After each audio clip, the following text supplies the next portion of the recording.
ఇక varicose veins నుండి విముక్తి పొందండి. ఎవిస్ వాస్కులర్ సెంటర్ ఇప్పుడు మన KPHP లో గ్రాండ్ ఓపెనింగ్ ఏప్రిల్ 4వ తేదీన. నమస్తే, వెల్కమ్ టు సుమన్ టీవీ. నేను మీ అమ్మి. ప్రస్తుతం మనతో ఉన్నారు ప్రముఖ ఆధ్యాత్మికవేత్త, ప్రముఖ జ్యోతిష వాస్తు పండితులు సుభాష్ శర్మ గారు ఉన్నారు. గురుగారితో మనం మాట్లాడదాం. నమస్కారం గురుగారు. శ్రీమాత్రి నమః. గురుగారు, ఈ నెల మనకి శని త్రయోదశి రాబోతుంది కాబట్టి ఆ రోజు అసలు ఏ విధంగా పూజ చేసుకోవాలండి, ఏ విధంగా శని భగవాన్ని ఆరాధించాలంటారు? తప్పకుండా తెలియజేస్తానమ్మా. ముందుగా ప్రేక్షకులందరికీ శ్రీమాత్రే నమః, శ్రీ గురుభ్యో నమః.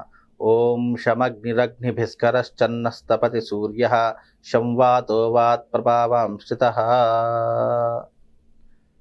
శని త్రయోదశి అనేటటువంటిది శని భగవానుడి నుండి విపత్తులను తొలగించుకోవడానికి, శని కర్మకారకుడు కాబట్టి మనం చేసినటువంటి పాపకర్మలను తొలగించుకోవడానికి, విపత్తులను అధిగమించడానికి మనకు శని త్రయోదశి అనేటటువంటిది ఉపయోగపడుతుంది. జాతకములో శని దశ నడుస్తున్నటువంటి వారు, ఏలినాటి శని ప్రభావం ఉన్నటువంటి వారు, అర్ధాష్టమ శని ప్రభావం ఉన్నటువంటి వారు, జన్మజాతకంలో జన్మస్థానంలో శని ప్రభావముతో ఉన్నటువంటి వారు శని త్రయోదశి రోజున శని భగవానుడికి చేయవలసినటువంటి క్రతువులు కొన్ని విధానాలుగా చెప్పడం జరిగింది. శనికి ఇష్టమైనటువంటివి పదార్థాలు కొన్ని ఉన్నాయి. ఒకటి నల్ల నువ్వులు, రెండవది నల్ల నువ్వుల నూనె, మూడవది నల్ల వస్త్రము, నాలుగవది నువ్వులతో చేసినటువంటి లడ్డూలు. ఇవి శని భగవానుడికి చాలా ప్రీతికరమైనటువంటివి అని అర్థం. అయితే శని ప్రభావము, కర్మ సరిగ్గా లేకపోయినా, జీవితంలో ఏదైనా కలిసి రాకపోయినా, అప్పుల బాధలు, అనారోగ్య సమస్యలు, చీటికి మాటికి యాక్సిడెంట్లు కావడము, లేదు అంటే చీటికి మాటికి ఏదైనా గొడవల మీద పడడము, ఇలాంటివి ఏవైనా మనిషి జీవితంలో జరుగుతున్నాయి అంటే అతనిని శని పట్టుకొని పీడిస్తుంది అని అర్థం. శని ఎవరిని పట్టి పీడిస్తున్నాడు అని తెలుసుకోవడానికి, లేదా మాకు జాతకం లేదండి, మా జీవితంలో ఇలాంటి సంఘటనలు జరుగుతున్నాయి, మాకు ఏం చేయాలో అర్థం కాలేదు అని అన్నటువంటి వాళ్లకు శని వల్ల కలిగేటటువంటి కొన్ని ఆపదలు, విపత్తులు చెప్తాను.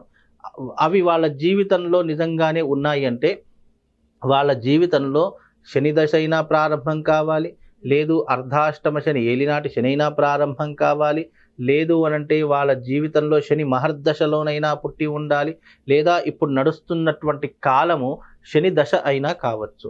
ఇలాంటివి క్రియలు ఎవరైనా జీవితంలో ఉన్నాయి అని అంటే గనక వాళ్లకు ఎలాంటి విపత్తులు వస్తాయి అనేటటువంటి ముందుగా చెప్తారు. శని జాతకంలో బాగా లేకపోయినా శని యొక్క కర్మకారకుడు కాబట్టి వాళ్ళు చేసినటువంటి కర్మకు శిక్షను అనుభవించేలా చేస్తాడు. ఆ శిక్ష ఎలా ఉంటుంది? ఆర్థిక పరంగా ఉంటుంది, అంటే డబ్బు పరంగా ఉంటుంది. రెండవది రోగపరంగా ఉంటుంది, అంటే రోగాలు రావడము. మూడవది యాక్సిడెంట్ పరంగా, అంటే ప్రతి ఒక్క చిన్న విషయానికి బైక్ మీద స్కిడ్ అయి పడడము, లేదు ప్రతి 6 నెలలకో 7 నెలలకో లేదంటే సంవత్సరానికి ఒకసారి అయినా సరే యాక్సిడెంట్లు కావడము.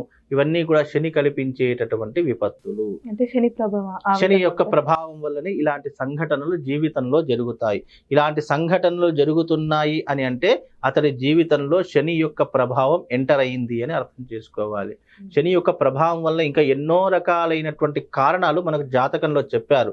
లైక్ బిజినెస్ సరిగ్గా నడవకపోవచ్చు, లేదా ఇన్ని సంవత్సరాలు చాలా అద్భుతంగా రన్ అయినటువంటి బిజినెస్ ఒక్కసారిగా గ్రాఫ్ పడిపోవడము, అలాగే జీవితంలో మర్యాద కోల్పోవడము, జీవితంలో ఇంట్లో ప్రతి ఒక్కరికి రోగ బాధలు, అనారోగ్య సమస్యలు, చీటికి మాటికి గొడవలు వస్తున్నాయంటే శని యొక్క ప్రభావం వల్లనే వస్తూ ఉంటాయి. అలాగే డబ్బులు విపరీతంగా సంపాదిస్తారు, కానీ చేతిలో చిల్లి గవ్వ కూడా మిగలదు.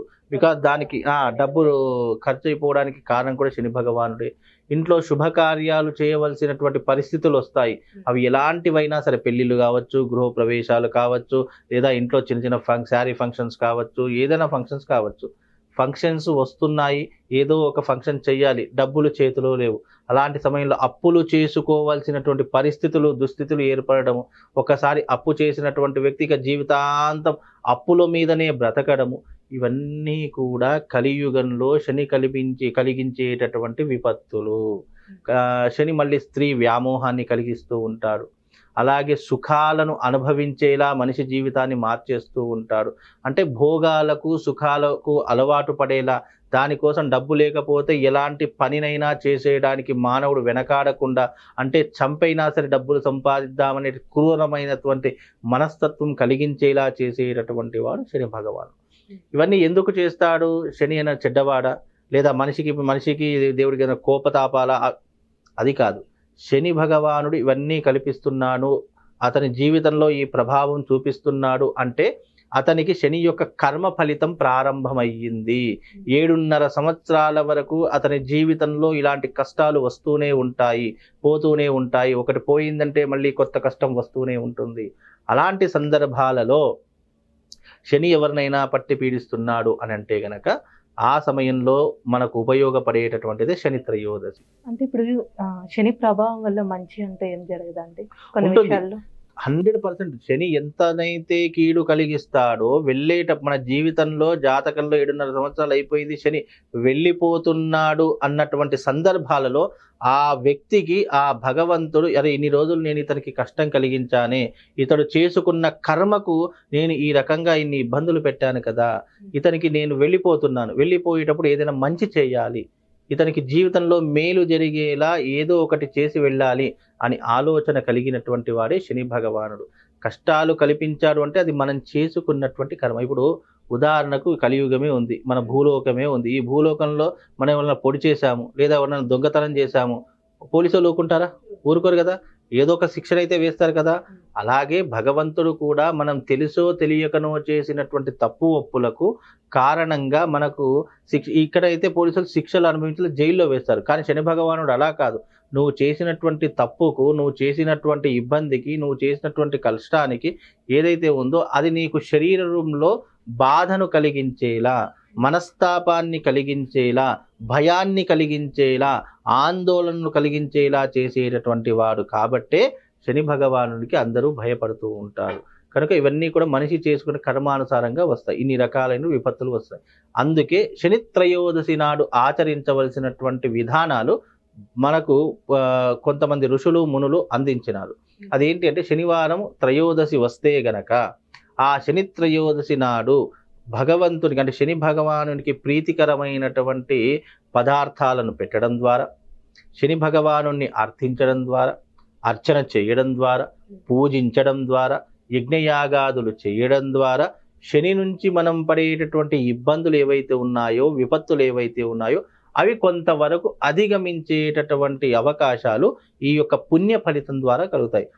శని ఏమన్నాను? కర్మకారకుడు, అంటే మనం చేసిన పాపకర్మకు మనకు శిక్షలు అనుభవించేలా చేస్తాడు. ఇవన్నీ చేస్తే ఏమవుతుంది? పుణ్యాన్ని కొంతలో కొంతగా సంపాదించుకున్నటువంటి వాళ్ళం అవుతాం కాబట్టి ఆ పాపంలో నుంచి ఈ పుణ్యం చేశాం కాబట్టి కొంత కర్మ ఫలితాన్ని మన మీద పడకుండా రక్షించేటటువంటి వాడు శని భగవానుడు. కాబట్టి మనం ఇలాంటి రకాలైన దేవతా క్రతువులు ఆచరించడం ద్వారా పుణ్యాన్ని సంపాదించుకొని పాపకర్మను విడనాడడమే దీని యొక్క ప్రధానమైనటువంటి ఉద్దేశం. త్రయోదశి ఎందుకు అని అంటే గనక శనివారం త్రయోదశి అనేటటువంటిది శని భగవాను పుట్టినటువంటి తిథి, అలాగే ఇష్టమైనటువంటి వారము అతనికి శనివారము కేటాయించారు కాబట్టి శనివారము త్రయోదశి రావడం కారణము చేత ఇలాంటి క్రతువులు శని భగవానునికి ఆరాధించడం చేత తైలాభిషేకం కానివ్వండి, లేదా నల్ల నువ్వులతో స్వామివారిని అర్చించడం కానివ్వండి, అలాగే నీలి రంగుల పుష్పాలు శని భగవానునికి అర్పించడం ద్వారా కానివ్వండి, దీపారాధన చేయడం కానీ, శనీశ్వరుడికి నిమ్మకాయలలో దీపం పెడితే గనక నవగ్రహ దోషాలు తొలగిపోతాయని సనాతన ధర్మం తెలియజేసింది. కనుక ఇలా శని భగవానుడి యొక్క క్రతువు నుండి, శని భగవానుడి యొక్క దృష్టిని తప్పించుకోవాలంటే ఇన్ని రకాలైనటువంటి మార్గాలు చెప్పడం జరిగింది. కనుక శని త్రయోదశి వస్తే ఇలాంటివి చేయండి. అలాగే శని త్రయోదశి రోజు వచ్చింది, మన జాతకంలో నిజంగానే ఇన్ని కష్టాలు ఉన్నాయి అంటే నల్ల నువ్వులు ప్లస్ నల్లటి వస్త్రము, అలాగే ఒక మూల అంటే దాన్ని ఏమంటే ఒక మేకు తీసుకొని ఆ నల్ల నువ్వులలో పెట్టి దక్షిణాది తాంబూలాలు దాని మీద పెట్టి బ్రాహ్మడికి దానం ఇవ్వండి. అలా సంకల్పం చెప్తాడు, నవగ్రహ దోష పీడా పరిహారో అస్తు, శనిగ్రహ దోష ఏలినాటి శని ప్రభావ పీడా పరిహారో అస్తు అని సంకల్పం చెప్పి ఆ దానాన్ని స్వీకరించడం వల్ల కొద్దిగా పుణ్యం కలిగి రాబోయే విపత్తులు ఆపదల నుంచి అధిగమించడానికి ఇలాంటి క్రతువులు చేస్తే శని త్రయోదశి ద్వారా మనకు సరైనటువంటి మేలు జరుగుతుంది. శని భగవానుడి యొక్క సంపూర్ణమైనటువంటి అనుగ్రహము మనకు కలుగుతుందమ్మా. చాలా చక్కగా తెలియజేశారండి, ధన్యవాదాలు. శ్రీమాత్రే. సుమన్ టీవీలో మీ పర్సనల్ అండ్ బిజినెస్ ప్రమోషన్స్ కోసం కింది నెంబర్కి కాంటాక్ట్ చేయండి.